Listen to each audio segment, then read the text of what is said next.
Good afternoon, guys. I am going to start notes for 5.2. And you can probably tell right away that this looks really different. I don't normally type out notes, but there were so many things that I wanted to tell you about 5.2 that will make it easier once you get started that I thought I would just type them all up and we would start with that. Okay, so you might want to look back at this list as you are starting to work on the assignments in 5.2. Okay, we'll make this a little bit less overwhelming and we'll look at one piece at a time. Okay, so the first piece is things that you need to know before we start. Okay, first of all, we are working with verifying identities here. We are not solving equations. Okay, and it may sound like they're the same thing, but they actually have a key difference. And the difference is that an identity is true for all values of x, where an equation is true for certain values of x, and you're trying to figure out what those values are, okay? Because of this difference, the process is different to verify a trig identity than it is to solve an equation. The key thing that you're going to notice that's a hard habit to break is you can't move things from one side of the equation to the other.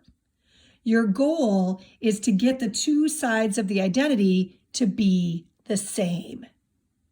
Okay, I'm going to say that one more time. You can't move things from one side of the equation to the other. Your goal is to get the two sides of the identity to be the same. Okay? Number two, this is a quote from your book. There is no well-defined set of rules to follow in verifying trig identities, and the process is best learned by practice. So it's pretty interesting when even your book says, hey, there isn't an exact way that we can tell you how to do this. Every problem's different. And the best way you're going to get good at them is by practice. Okay? All right. I'm going to move down to the second little list that I made you guys, which is guidelines that you want to use when you are solving trigonometric identities. The first one is basically my rule, although I know other teachers that go by this rule as well, and that is that you are going to work with the left-hand side of the equation only. Your goal is to turn the left side into what is on the right side. You're not going to touch the right side, okay? Some books, including yours, and some teachers, including Miss Boomer, allow you to work from either side, okay? And I'm going to be honest with you, the reason why I don't. Some of these problems have several, like 4 or 5 different ways that you could do them. And if you allow students to work from both sides, it doubles the number of methods, and it just gets really difficult to grade. Okay, so that's basically why I want everyone starting on the left-hand side. If there is a problem that is very difficult to do from that direction, we will turn it around or I will not assign that problem. Okay? All right, number 2, look for opportunities to factor an expression, add fractions, square a binomial, which means we're doing FOIL, or create a common denominator. These are all the things that we were doing in 5.1. Okay? Number 3. Look for opportunities to use the fundamental trig identities.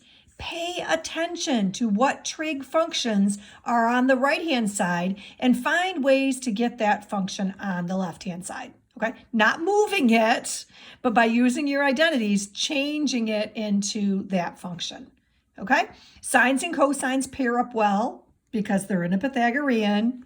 So do the secants and the tangents, and so do the cosecants and the cotangents. Okay, this number 4 is probably 4 and 5 are probably the most important ones here.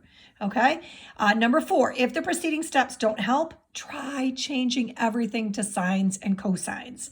And notice how I put that in bold because it is so important. If you are stuck, I want you to try this every time you're stuck.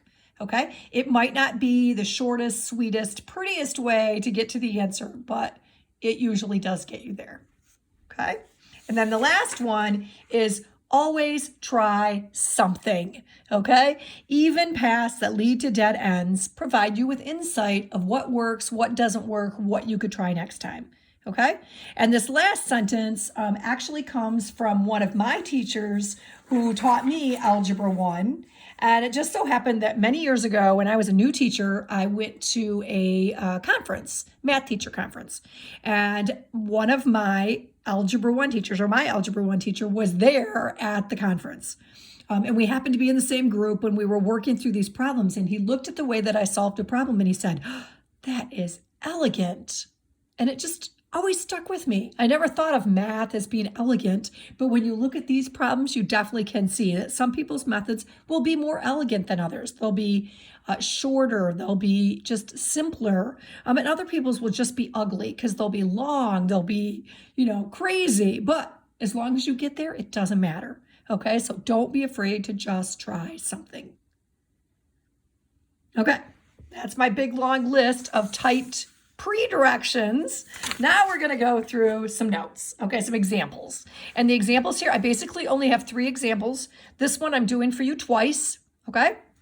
2 different ways so that you can see how that can happen, okay? So the first thing that I want you to notice is when you see something on the right-hand side, we're not simplifying anymore. We are verifying, which means this is our goal. We want to simplify the left-hand side so that it looks like the right-hand side. Okay, so that's our goal. So we're going to leave that alone for the entire problem, but as we simplify, our last line should be the sine squared. Okay, and notice we're working down, we're not working across. Some of you are having a hard time breaking that habit. Okay, so for this one, your first thought is probably, it's got a squared in it. I bet that might be a Pythagorean. Okay, so some of you, I hope, are getting really good at this, okay? And you're moving these things around in your head, and that's wonderful. If you have to write it out like I'm doing right here, that's perfectly fine. Okay, so secant squared minus 1 is equal to the tangent squared. So I'm going to replace this with the tangent squared. Okay, so there's my first step. My second step, I'm going to use that hint, number 4, about changing everything to sines and cosines. I know that the tangent is the sine over the cosine, so I'm going to replace this with the sine squared over the cosine squared. And I know that the secant is 1 over the cosine, so the secant squared is going to be 1 over the cosine. Okay, so it was equal to this, it was equal to this. And now I'm going to change this because dividing fractions is the same as multiplying by the reciprocal.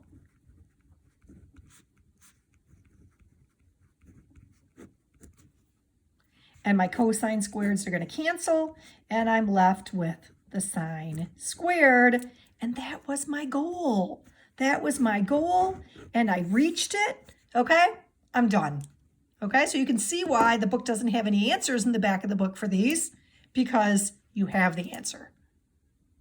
Okay? All right, same problem, second way of doing it.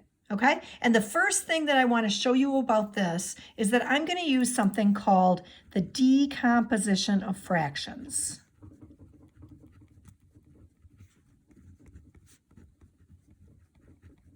And hopefully some of you guys know from chemistry what decomposition is. It's when we break one thing into 2 separate pieces or more, okay? Usually in these cases it's 2, but there's no reason why it couldn't be more. For example, if we have a water molecule and we break it apart into some hydrogen and some oxygen, that's a decomposition reaction. Okay, we're going to decompose a fraction. Okay, so let's just do a regular numerical example first. And let's say that we had something that looked like this. Okay, I think we all agree that this is equal to 2/7. I see you agree with me. Okay, but I could also break this down into 5/7 minus 3/7, which is also equal to 2/7. Okay, so you can do this decomposition whenever you have 2 terms in the numerator separated by an addition or subtraction and 1 term in the denominator. Okay, so this shape right here is always going to look like a heart or a pretzel, some people call it.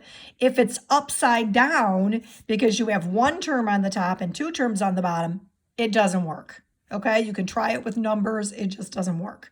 Okay, so look for this as one of your things that you can do whenever you have a fraction that's in this form.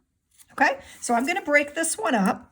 This is going to be my first part, and this is going to be my second part. And you're going to see, I think this is a more elegant way of doing this problem. Okay, my first half of my fraction is going to be the secant squared over the secant squared, which is obviously nice. It's equal to 1. Oh, sorry, that's a minus. Okay, minus 1 over the secant squared, which is obviously equal to the cosine squared. So this is 1 minus the cosine squared. And please show me this step, okay? Assume I know nothing, okay? I don't want to say assume I'm stupid because I don't want you to do that, but assume that I know nothing and I really have to follow every single step. And this is what, okay? Sine squared plus cosine squared equals 1. So if I subtract the cosine squared, 1 minus the cosine squared is equal to the sine squared. And again, I'm there. I got my answer. Gosh, I did pink on the last one. I changed it up here. Okay? So, same problem, 2 different ways. This was a 4-step answer. This was a 3-step answer. I just think it looks a little bit better. Okay? But it doesn't matter. You'd both get the same number of points for those 2 answers. Okay? I'm sure there are probably other ways, but those are 2. Okay. All right. Example 3.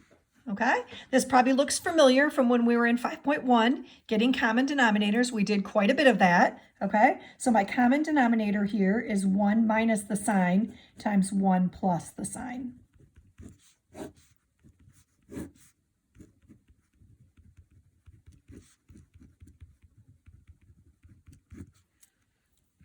Okay, so I multiplied this by 1 plus the sine of x.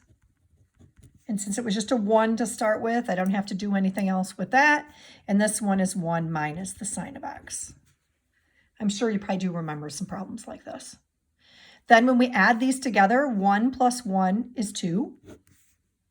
And plus the sine of x and minus the sine of x combine to be 0. They cancel out. So I've got this.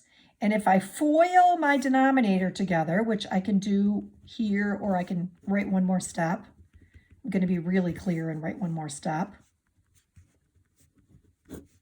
I'm going to get 1 minus the sine squared. I just FOILed those together. Okay, my inner and outer terms canceled out, so I don't need to worry about those. Okay, and what is this? Okay, well, similar to what we did in the last problem, sine squared plus cosine squared is 1. So if I subtract the sine squared over here to the other side, 1 minus the sine squared is equal to the cosine squared. So this is 2 over the cosine squared. And since the reciprocal of the cosine is the secant, I can also rewrite this as 2 secant squared. Okay. And you can see that I've reached my goal. Okay. For those of you, hopefully, not too many, but hopefully some of you might have been confused by this right here. Let me just make this clear. You could have broken this up. Okay, this doesn't really need to be shown, but if you want to see that, 2 times this, and since 1 over the cosine is the secant, 1 over the cosine squared is the secant squared. Okay. All right, last example. Okay, last example. Now this one, I want you to notice that over here on the right-hand side, I have a subtraction. And on the left-hand side, I have no subtraction.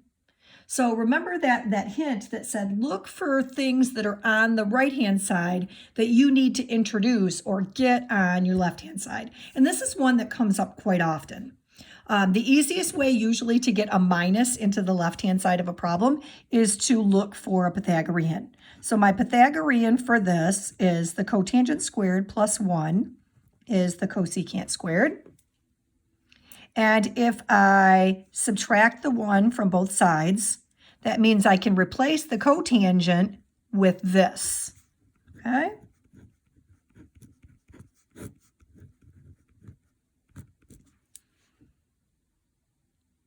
All right, so now I have a minus on the left-hand side. I think that's going to go well for me, okay? I'm going to do the decomposition of fractions again, okay?